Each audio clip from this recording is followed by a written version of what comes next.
Bea Alonso ipinasilip ang mga larawan mula sa civil wedding nila ni Vincent Co.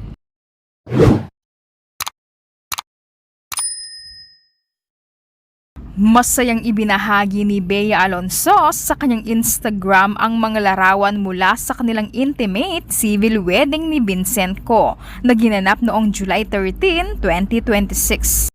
Ang seremonya ay pinangunahan ni Makati City Mayor Nancy Binay at sa pamamagitan ng serye ng black and white photos, nasilayan ng mga netizens ang ilan sa pinakamatamis na sandali na espesyal na araw ni Bea Alonso at Vincent Co. Sa kanyang post, simple ngunit makahulugan ang caption ni Bea.